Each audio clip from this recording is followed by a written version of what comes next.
Hello and welcome to Hardcast, where Brittania rules the waves. I'm Humphrey Erm. And I'm Michael. Lifeline. Give me Brittania.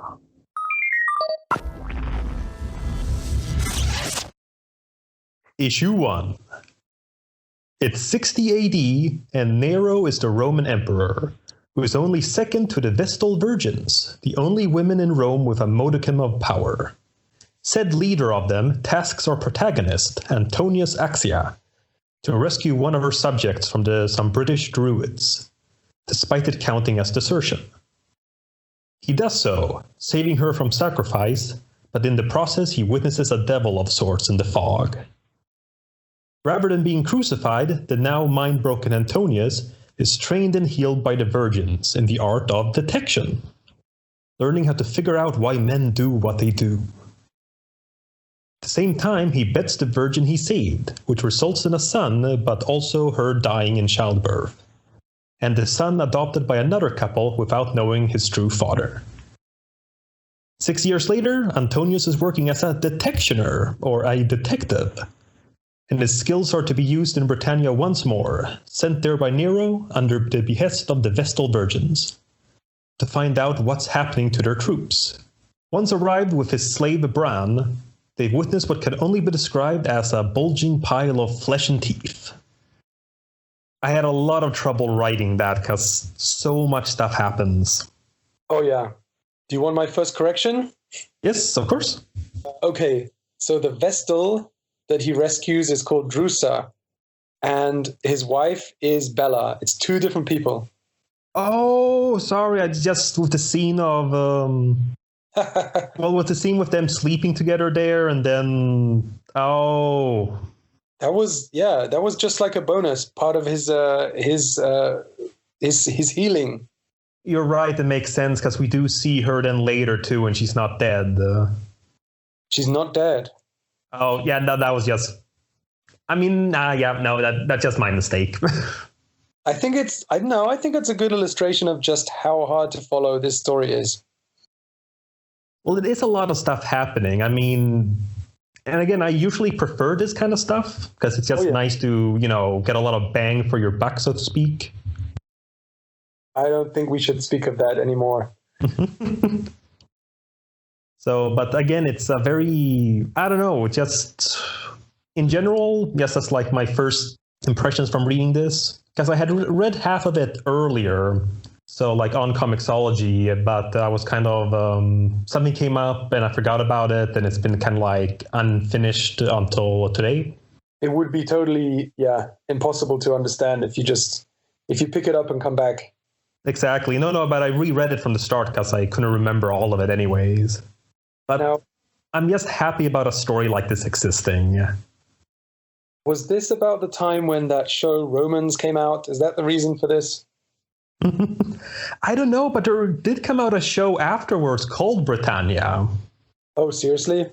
Yeah, about, and it's, again, I haven't seen it. Because at first I thought like, oh my God, is it actually part of this? Seriously? And nope. No. But it is like the same, except for like the detective angle.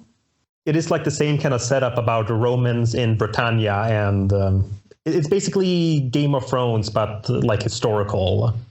Oh yeah, cool. This is cool. This is fun. It's bonkers. They decided to see how many kind of shots of blood and butts and monsters they can get into one issue. That seemed to be the main thrust here. Oh, no, certainly. Again, we were discussing the artist in the previous episode when he did those origin stories for the Red Brigade. Juan Jose Rip. Exactly. And again, one issue that I hear a lot of people complain about and that I can agree with a lot of modern, like American comic book artists, and even a lot of classical ones, is their inability to draw more than two types of bodies, men and women. Sure. And when you have a page like the one on page 23, when Antonius is confronting that senator. Oh, yeah. And for me, it's just, wow, you don't get to see an old, middle-aged man, naked man very often in these comics. No, but like, and it's so done so well. You know, you can see the muscles, the fat, like the posing. That naked guy. Yeah, but again, I'm just, it's not, it's not that it's an appealing sight, but it's like just well done, and it's so rare to see. It's Well, in this comic, it's not rare to see. Oh, yeah, no, certainly. No. This is, as you said, yes, the first issue alone had so much. It's awesome. It's like a slice of life. And a lot of it involves, arresting naked people, getting into fights, drinking some beer. Exactly. Getting disturbed when you're off duty. I think we could probably play a drinking game with how many times we see Nero in the bath, or like jumping out of the bath, beheading somebody. Oh, yeah, no, certainly. I mean, but that's the thing. This was really fun, though. I mean, yes, the whole... Nero was a lot of fun in this volume. Yes, part of it being, that he was a real person. So it's kind of fun to see, like, both how accurate and what liberties they would take with him. But there's just something about that whole scene when he cuts the throat of that guy. And now I do this. I just got the page up. Yes, exactly.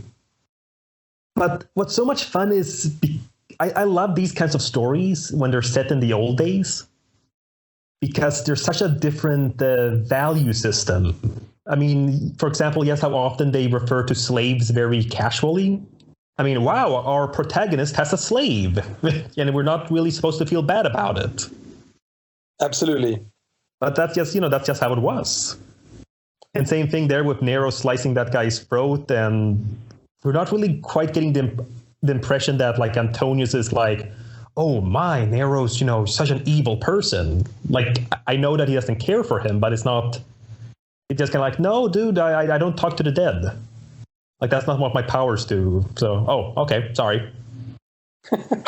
It's nicely done. It's historically reasonably, it feels real. And it doesn't take too many liberties with the real history.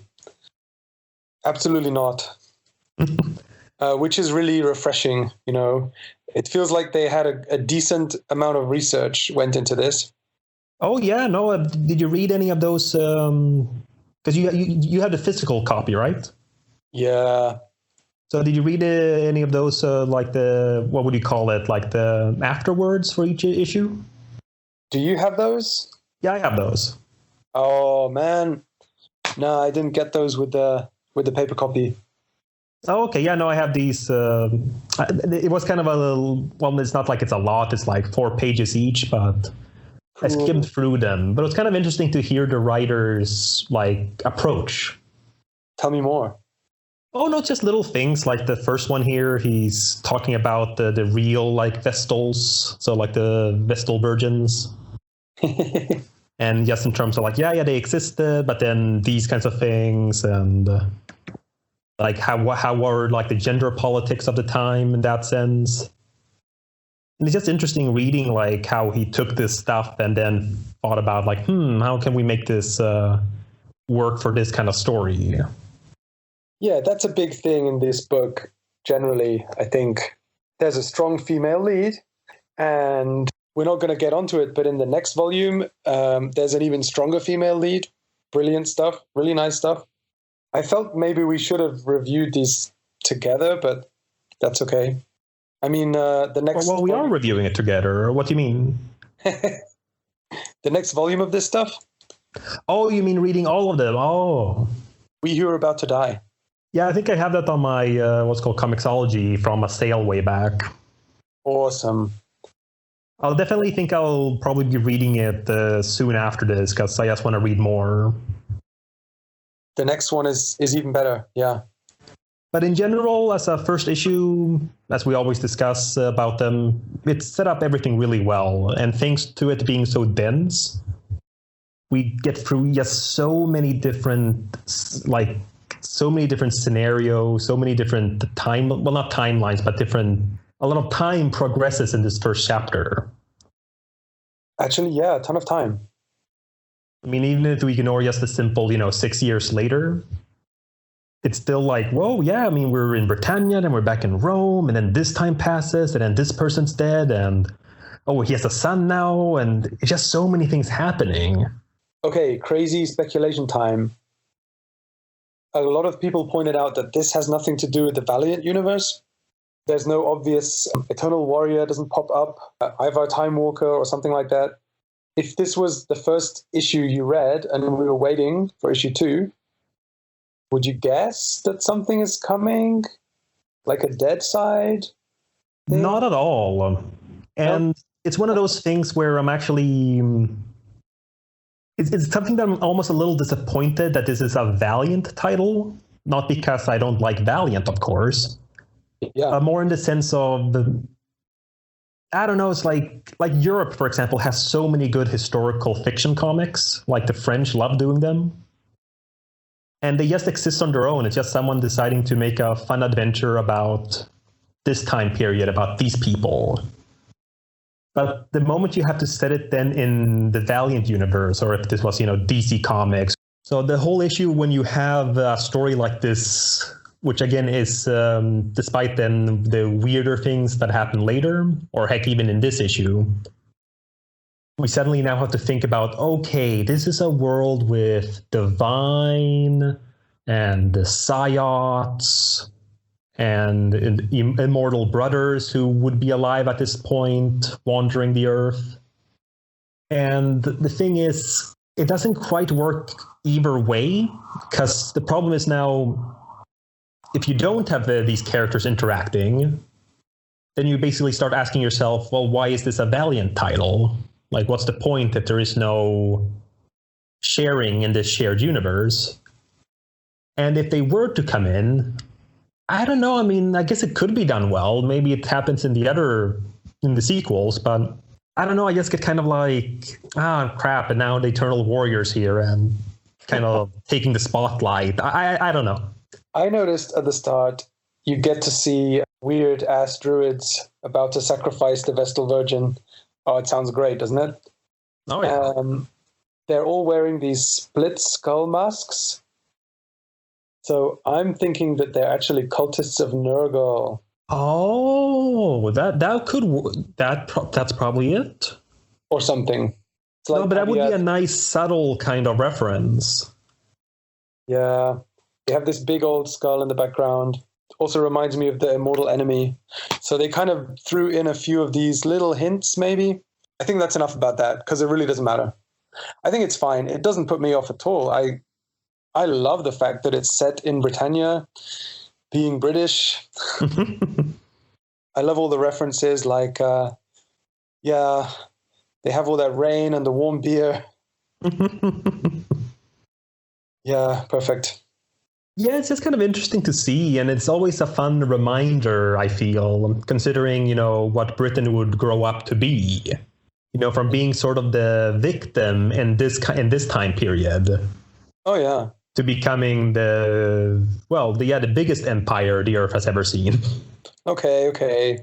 Yeah, no, I'm not saying so. It's just kind of, it's crazy just how times change. I reread this thing after many reads, actually, and I gotta say I love the idea of this bizarre detective story happening in the middle of this like magic-filled world, and everywhere they go they're trying to be detectives, but basically they end up in a fight. Oh yeah, certainly. I mean, maybe you can lead us into issue 2, where more of the detective work is happening. Absolutely. I just want to say, it reminds me of Raymond Chandler. Have you ever read this guy? No, but I know of him. I have read a story where he was referenced. Okay. Well, okay, now comes the Raymond Chandler issue. How about that? Okay. Issue 2.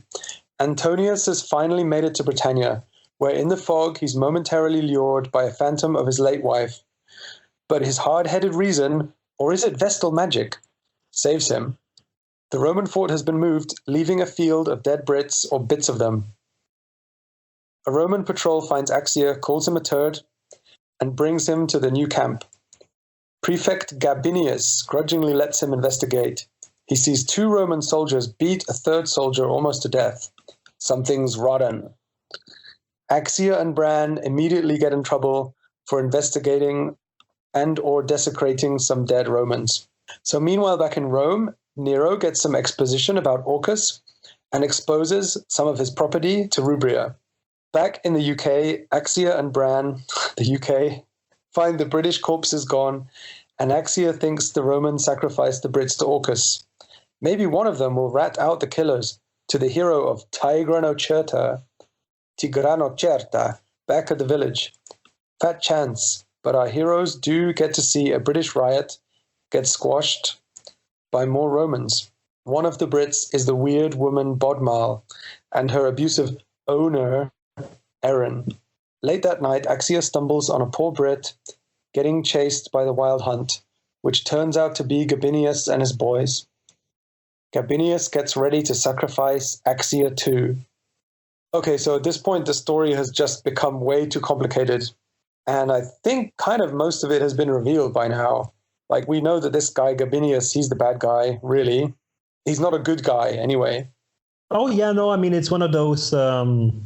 it's kind of like any story where you have like the big city detective officer guy coming to this small town off in the wilderness. And like he can tell he's not welcome, and the people there aren't quite doing a good job hiding their suspiciousness. But at the same time, he's too far away without any authority to really do anything. So I don't know. It's a good setup, especially when you have a guy then who basically can do the whole Sherlock scan and just find out all about you by looking at you. Yeah, definitely. Right. Yeah, he does that a couple of times, right? It's always fun. They made more of it in these early issues, yeah. So, but that again is part of kind of my bit of my criticism with this volume. Like all the magic stuff, I feel that's like undermines the whole detective story. Because I like detective stories, but there's so many of them. I mean, any time on TV, on any channel in any country, there's some kind of cop drama or procedural story. Oh, yeah, absolutely. Yeah, I mean, everyone loves them. You know, whether it's a Scandinavian, what's called adaptation of one of their crime novels, or you get something done locally. There's a lot of them.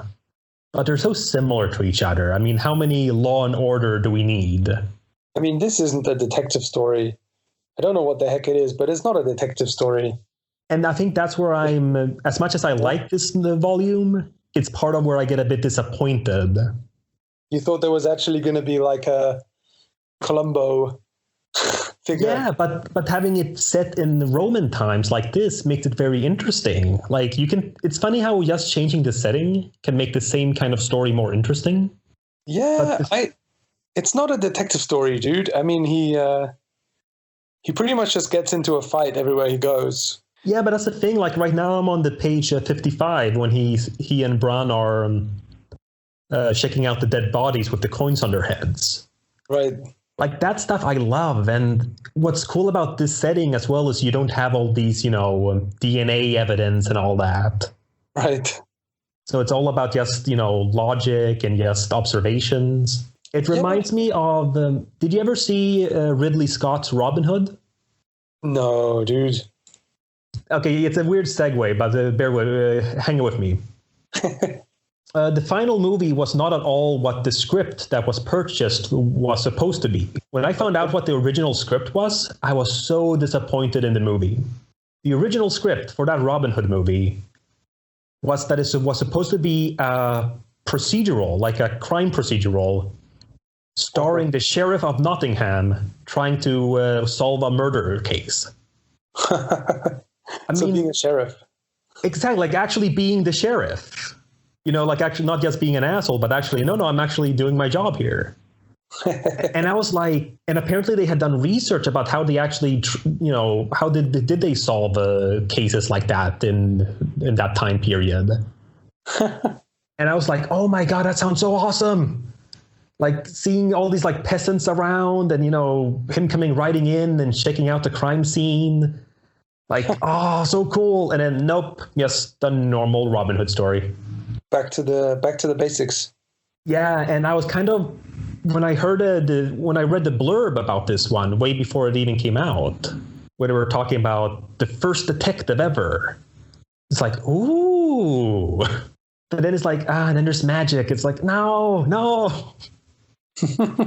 you ruined it. Like, I don't mind magic. I love magic. It just, I don't know. I was just I'm a bit early here because this is almost more of a summary thing to say at the end. But I think that alone kind of made this into more of a like 3 out of 5 stars. Oh yeah, definitely. It's too weird. It's too hard to follow the story the first like 7 or 8 times you read it. And the clues that he finds, they never really kind of add up until right at the end. So you're always kind of like, what the heck is going on? It's not like it's not like you have some kind of fake, false trail that you go down and then you realize later on it's someone else. Yeah, exactly. It's pretty much like, I mean, maybe it's more realistic. Maybe it's more like what really happens, That's why I mentioned Chandler. I only read one of his stories, but it's an absolute doozy. Basically, the detective is this awful guy. He's just an unreliable guy. Goodness knows why anyone wants him to solve any crimes. He basically makes friends with the criminal on day one. And and he gets into fights. He does a bit of casual crimes and things on his way around town, getting more and more deeply in trouble. Yeah, and then he gets, I think he gets drunk and he lets the guy go or something, but he gets the pearls back, the stolen pearls. Yeah, I'm pretty sure he lets the crook go, right? He's just like, he's a buddy, so whatever. But I mean, that sounds interesting. Kind of this immoral detective who... He's totally immoral. And he solves the crime and he gets the pearls back. So he kind of won, right? Well, yeah, I'm liking that. I mean, I wouldn't mind reading that. Sounds interesting. It's really funny. But I mean, I guess my point was there's no kind of method in his madness. He just kind of crashes through this series of accidents. And it's like a bit of luck and a bit of detection, but more luck. And that was the feeling I got here too. Like, this guy is he refuses to die. Basically, that's his big plus. He has that Vestal magic, lets him see through I want to say most of the weird stuff is basically just illusions in this book. Yeah, but that's again where it gets tricky, especially with certain statements later and such. Right. Because, I mean, honestly, in this issue, I love the depiction of when Antonio sees that the Brit getting hunted down by the Romans. Oh, yeah, awesome. Like that I like, because you see them coming there and you see them depicted as monsters, in the fog, in the dark. Oh. But then you see once they kind of kill him and take off the mask, like, It reminds me a bit of... did you ever see The 13th Warrior with Antonio Banderas? No, dude. Okay. Yeah, no, it's an old movie. Well, not, I guess it is old. It's not that old, but it's from the 90s, so it has to be. But basically, it's what's it called? It basically has a similar scenario where it's this like village who's being harassed by monsters, but it turns out that they're just people dressed up, like Scooby-Doo style. But that's the kind of thing there where it like in the moment it feels like it is a monster coming there, like, oh my god, look. But yeah. And I like that depiction. But then that's the kind of the point though. Like I feel that's the thing when you have a detective story with all of this superstition. Like this is a Scooby-Doo, but it's whenever you do that stupid thing with Scooby-Doo and have real monsters undermining the whole concept. It's Scooby-Doo with druids. Exactly. I mean, you got Antonio there as Fred, and then he doesn't even have to unmask anyone. What's called Gabinius does it himself. Totally. But that's what it must have felt like. I mean, in these superstitious times, you're wandering through the mist, You hear this weird noise. You see these guys on horseback. Why not? You've got a bunch of scared people. Could absolutely convince them that this is a real thing. Oh no, I mean I have nothing against that. But for me, it's also a bit like, man, I'm only bringing up movies now. But did you ever see Sleepy Hollow by Tim Burton? No, dude. All right, no, but it has a similar scenario where you have this where Johnny Depp plays this physician, he's like a forensics expert, but in a time where that isn't like respected or believed in. So he's sent to then Sleepy Hollow, this little sleepy town all the way off in the wilderness, to try to solve a mystery there. So this is really a trope of the rational. It's a classic thing because again, you're out of the way, and it's like hard and. Oh man. But my point is the point of that stuff, and that movie does the same problem too, where it turns out the magic is real. That's cool. So, and again, it's cool and all, but it's like, no, but the whole idea is that you're using your detective skills to prove, but how did they do that? Well, you see, at most, what you should do is after they've solved everything, and on the last page, there should be some kind of hint that maybe there was some magic. I think there's plenty of hints, actually. Yeah, but that's what I mean. There's too much here. Like it should be a subtle thing where a character's going like, but how did you do that? Did what? That thing. That kind of thing where it's like, was it real? Was it not? Like, okay, last reference. Yes, because I realized this story has been done so many times. No, I have another reference, but go on. Okay, but have you ever read The Phantom? No, dude. But you know the superhero? No. The guy in America, he's in purple tights and he's like a Lord of the Jungle and stuff like that. I'm trying to fill in perfectly for Chris here. I never heard of any of this stuff. Oh, okay, but he would have known this though, so because he's popular in Finland. Ah, damn. No, but it's a guy he's kind of fun. But the main point is there was this fun adventure where he's in the Lake Loch, like at the Loch Ness. Oh no! Back in like the what's called mid 1700s or something, where he teams up. Yeah, before the creation of America. So he's teaming up with young Benjamin Franklin. Oh, the Phantom! I have seen this. Hey. Yeah. Okay. And the thing is, they're, of course, talking about the Loch Ness Monster. And they're using reason and logic to figure out that, no, there couldn't be a creature like that there. But why is it happening? And if it wasn't the monster, who's been killing these people? And by the end, they figured out it was like this preacher or something who was being the one saying, fear the monster. And then during the final climax, when they go back out into the lake trying to chase the guy, some creature emerges from the water and kills him.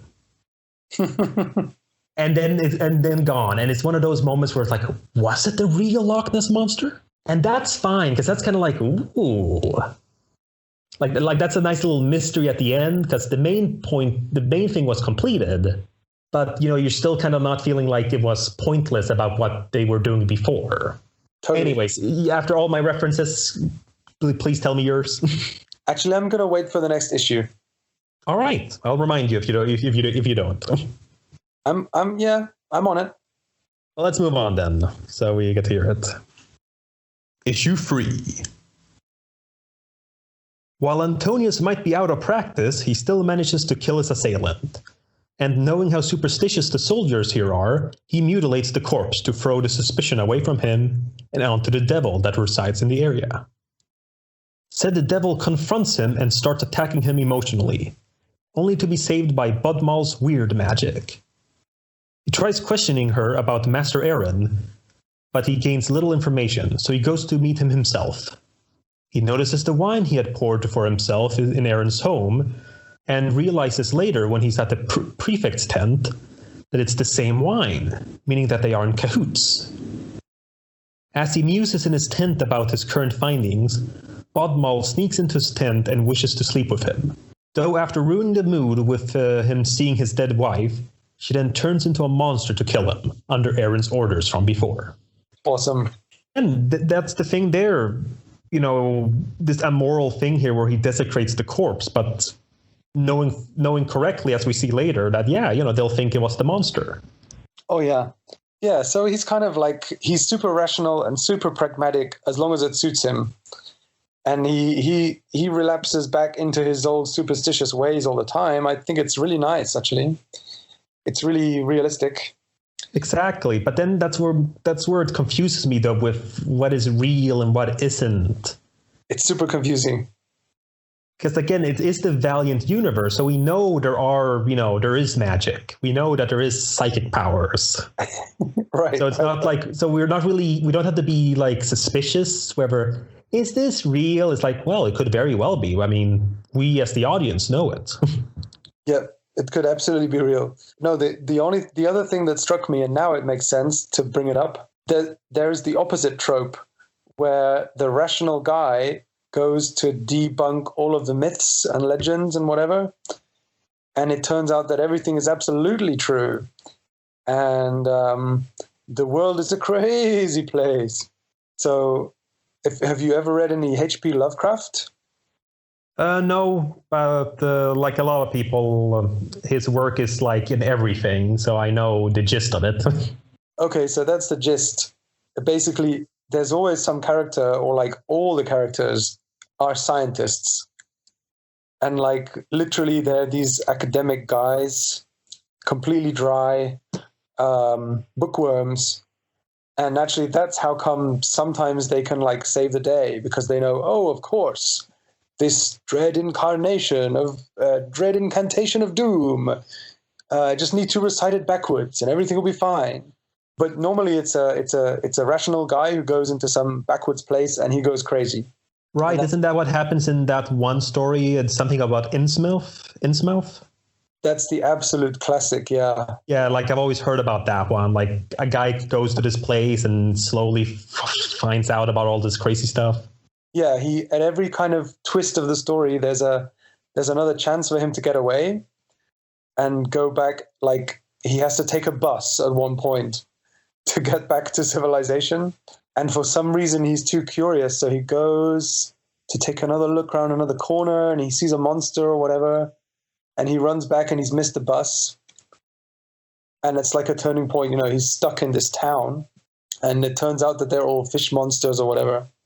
Mm. As a story, I mean, yeah, it's terrible, right? Oh, no, I don't mind that. I mean, but it's always hard when you have a mystery and then you reveal it. It's very hard to make it satisfying. It's it reads like a comedy these days, of course, right? It's it's what I would call camp sci-fi. Mm. But I don't know, it kind of fits here. It kind of fits there. I mean, we just get in this story, things just go more and more crazy, right? Oh no, certainly. But that's the whole thing too, because I was thinking at the time, because he doesn't say it until he mentions this in the next issue, in the last issue. But I mean, that's kind of like with the stuff like when he confronts Aaron in his home, and you have like that whole thing with the cup melting in his hand, but then we see it like break on the ground. Yeah. So it becomes this whole thing. Is it hypnosis? Is it like some kind of hallucination? Is it that gas that makes you hallucinate? I still have no idea. Yeah. And that's part of the thing. Like, I just kind of, like I said, I just want a Roman detective story. Awesome. Yeah, but you know that in a normal, I mean, in reality, the dude would get killed straight away. I mean. Oh yeah, no, I mean, it would still have the usual, what's it called? Storytelling conventions, you know, wow, he managed to just escape, or I'm fine with that. It's like I said, it's just changing the setting. Like there's a really fun, like a crime procedural that they show in Sweden. Okay. I forget the name of it, but it's about this, I think he's British, but it's a British guy who's working on some. He's working as a detective on some tropical island. Oh yeah, I've seen this one. I think I've seen this. Yeah, okay, yeah, and it's just a change in setting. But Yeah. suddenly it's just very interesting, you know? It's like, it's not just some grungy, New York City, you know what I mean? It's a nice, beautiful, I don't know what it's called in English, but in Swedish it's called, translated, it's called Murder in Paradise. That's what I was going to say. Yeah. And that's the whole thing there. Like, it makes it interesting when you have such a nice, sunny, beautiful place and then murder. and that's what I mean. It's what makes it fun. Like, just change the setting and it's already much more interesting. Have we actually found a Valiant book where we managed to switch the roles around? So, like, you actually hate it and I'm kind of like defending it all the time. It's weird because I was a lot more positive after I read it. But as we're discussing, I'm just thinking more about the things I don't like. Or it's more about the missed opportunity, I guess, as I said. Like, I'm seeing this story that I want to read, and it's like messing it up with all the magic.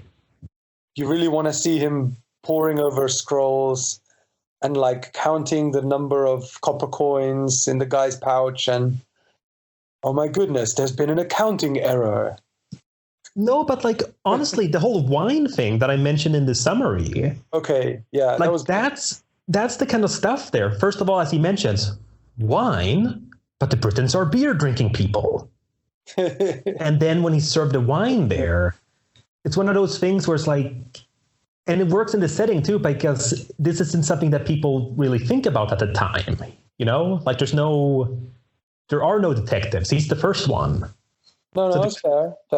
So the concept of someone then figuring that out, like connecting those points, would be lost, and especially on a guy like that prefect who isn't the smartest guy. But that's like the cool thing. There's like, yes, that's what I want. The more of this, like him, connecting dots and figuring it out. Issue 4.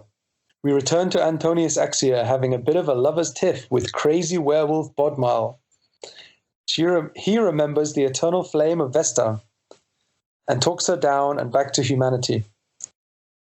She calls him a honeybee, but then gives him the slip when Bran distracts him, coming in looking for the party. Axia begins piecing together the story, bursts in on crazy Gabinius sacrificing a bunny, and uses the ensuing brawl to clear his thinking. Meanwhile, Bodmal is visiting the old sister who owns a British Vestal Virgins franchise and fills her in on Orcus and Vestal lore, giving her a little bit of eternal flame. Cut to Bran and Axia, who have murdered everyone, including Nutso Gabinius, but not before getting his confession. See, it is totally procedural, right? Exactly. Orcus leaves the dying Gabinius in a greasy cloud of green smoke. Our boys head to the forest to find Bodmal, but they only find the whole village has been slaughtered. Eren pulls some more druid shenanigans, but Axius throws a sword through his windpipe.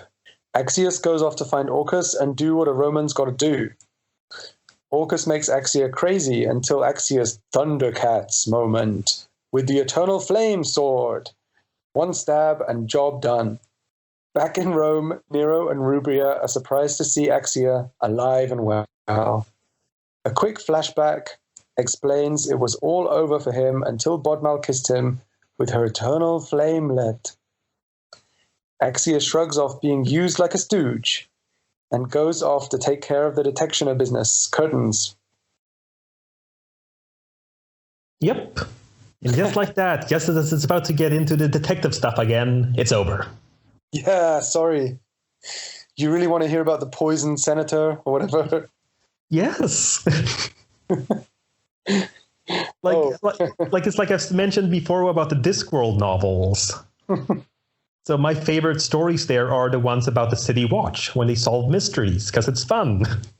Oh, okay. So actually the murders in the Temple of the Apollo, that's going to happen in the next volume. Really? Oh yeah, that's what happens. That was the last good story with this guy. Oh, is the third one not so good? The third one is pretty much what you wanted it to be. Well, let's see. I mean, I'll get to it eventually. So the second one is the murders in Apollo's temple. And it's like totally nutso stuff like this with all kinds of weird, like more characters than you can find, you can keep track of, and a bunch of weird magic and things. And then volume 3 is just like, someone stole something, better go find it. Okay, where could it be? Let's talk to this guy. Let's read a scroll. Oh no, they burned the scrolls. Sounds super exciting. It's super exciting. But there's more drama with Axia and his son. You know, we get to see the dynamics there. Mm-hmm. Oh, yeah, no, that's interesting too. That's what I mean. Like, it's obviously sets up a lot of stuff, this volume. Like, you know, it doesn't feel like it's just one story. Like, we can tell we can do a lot with this. There's like 4 or 5 stories happening at the same time. Exactly. You have the political intrigue with Nero and the what's called the Vestal Virgins. You have the whole family thing with Antonius and his son. Like, there's a lot of things happening that, you know, you want to see more of. How did you find the final moment where he just shouts out, "By the power of the Vestal Virgins, I have the power"? Oh, I'm fine with it in that sense. I mean, what's called... Oh, that's okay. No, it's not so much that that's okay. It's just, it's on par with everything else that I've complained about. That's true. So it's not like this made it worse. Like, I'm already, like I said, a bit disappointed with the prevalence of quote-unquote real magic. So it makes sense then that he would use magic to defeat magic. But like I said, I was hoping that there was something more about, that gas, you know, made people hallucinate. And then while they were hallucinating, you know, the Britons would kill them or something. I mean, that could be what happened, man. I mean, that could be why he's dead at the end. And, you know, all of this eternal flame stuff, it's just a good old dose of reason. And you know, her little flame thing there, maybe it's just some herbs or something. Oh, yeah, no, I mean, that could be said, but I don't know. It's, like I said, because we know this world has monsters and magic, it's just hard to then to dismiss things as metaphor or, you know, like imagination. Oh, yeah, totally. And I think it works better with a bunch of magic and shenanigans. I love it a bit, yeah. No, it's kind of like... Oh, man, I don't know. It's kind of like with previous episodes I've done with Chris, where we know it's not that good book when we start talking about other stuff. But there was this pilot for a procedural, an American procedural, that didn't go further than a pilot. It was kind of fun. Yeah, it was kind of fun because it was a fantasy one. It was set in a fantasy world. Oh, awesome. Well, an urban fantasy. So it's like in New York. But wait a minute. Yeah? You mean the Dresden Files? No. This was only one episode made. Okay. So, but the whole thing there was like, it's treated like a normal procedural. You know, you have the police station and stuff. But then it's stuff like, all right, did the necromancer talk with the victim's ghost? So yes, but the ghost refuses to cooperate. You know, that kind of stuff, which is fun and that's almost better because at least that's part of the, you know, the setting. Like here, the magic makes it more interesting because it's otherwise just a normal procedural. In this story, having it be about a Roman detective was interesting enough for me. It would have done the job. It wasn't necessary to have all of that other crap. Exactly. And if you wanted to, it could have been fun if he... I mean, oh my god! Sorry, I just thought of the perfect story you could make with this. What's called? He's trying to figure out the murder of the Eternal Warrior. Because that would be something where we as Valiant fans know, like, wait, we know he's not dead. But the character doesn't. Exactly. So we kind of get this interesting thing, and he does solve the murder. And then it ends with, you know, his body's missing. And it's like, but how? You know, so he kind of like, he gets to be the detective, but then we still kind of get the whole magic stuff. But it's magic that we as Valiant fans know. Okay, how about this one? There's a sci-fi detective story, much in the vein of that Harry Dresden thing. Oh, yeah? Except that it's like tech as well as magic. So the idea is that the magic stuff is really just a kind of tech. And there's like a basilisk or a Medusa or something who can kill people by looking at them. And in the story, they're going to hook the basilisk up to the CCTV cameras so that everywhere you go, if you look at the camera, then it kills you. Oh, that sounds great, though. That was a pretty cool story. I think it's called Concrete. Oh, that's nice. I like it when, like, on its own, it's kind of like, what? Concrete? Why? But then with the whole basilisk thing you mentioned, it's like, oh. Oh, because it'll turn you to stone, that kind of stuff. Yeah, that's nice. It's actually, I think it's named after the concrete donkeys in this British town. Oh, I've never heard of that. But yeah, it's the one time that Milton Keynes appears in a sci-fi story that I know of. The concrete donkeys or the cows or something. But it reminded me of this kind of stuff as well, where you change that one thing and you get the detective, the twist on the detective story. I liked it. I thought it was just classic Valiant. I mean, I didn't get frustrated with the magic stuff at all. I thought it fitted perfectly, actually. Yeah, I'm gonna have to disagree. Oh yeah, no, certainly. I mean, again, you know, it's called. I'm not bringing you on here just so we can sit and be like, yes, Valiant, yes, Valiant. 5 stars and a green light.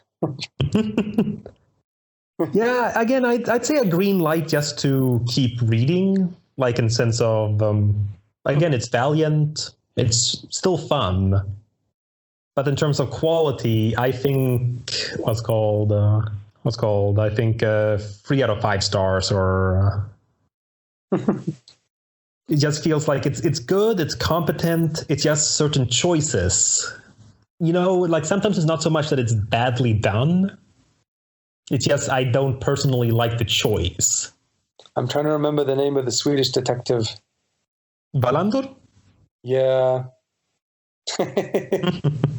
No, but I mean, in looking at this as the whole shared universe thing with Valiant, it is kind of odd because it's very on its own. You know, the closest reference we found was, as you said, with those cultists, with those druids. That was my first thought.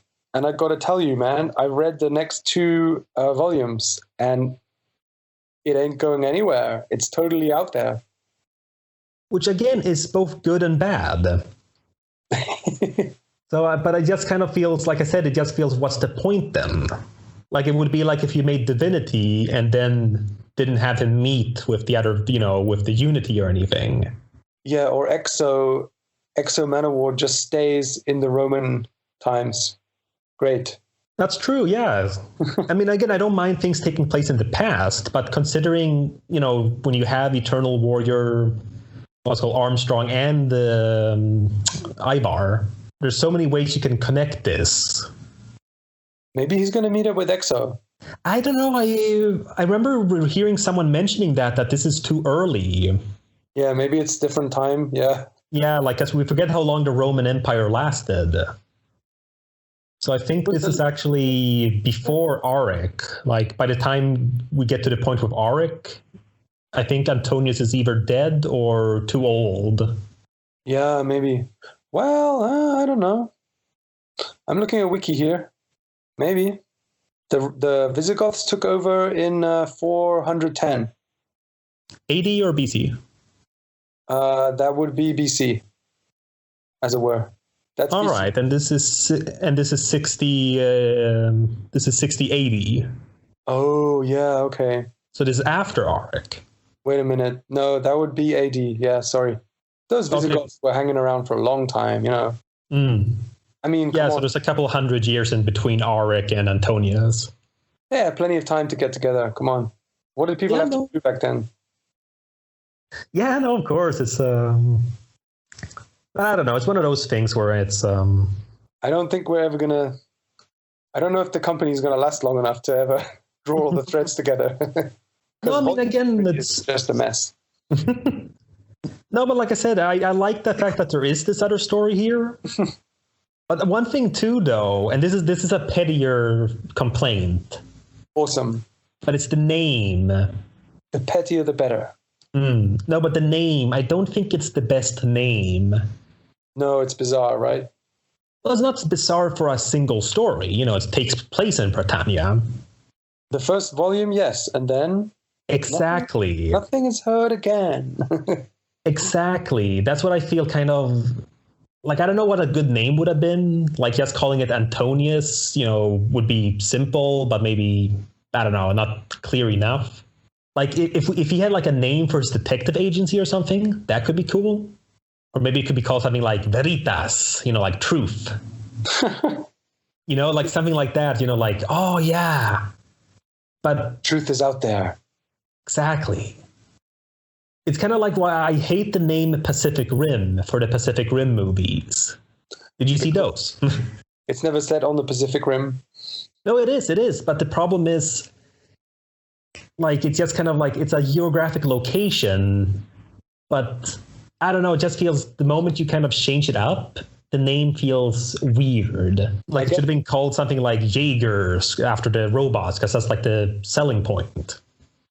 I mean, I guess this is because it all starts in Brittania. Oh, yeah, but then it should have been called, Antonius, Volume 1, Brittania. Oh, Detectioner would be a cool title. Right, yeah, because then it's different from Detective, and yeah, there we go. That's what it should have been called. I'll get DMG on the phone. So no, but that's the thing. It's but like I said, that's a petty one. That's a very petty complaint. So I don't like the title of this work. I just discovered that there was a 1988 video game called Savage. There you go. There you go. With a muscular hero fighting his way in a castle dungeon. Well, I guess then it's really just a name. Yeah. That's why I'm really curious about that TV series called Brittania, because that's very similar, except for the detective angle. Yeah, they wanted to cash in on the Romans. I have this a really strong feeling.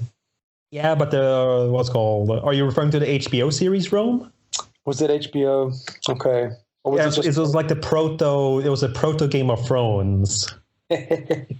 So like trying out with all the nudity and violence and the political intrigue. Yeah, that's what I'm assuming. When did that come out? Pretty old now, I'd say.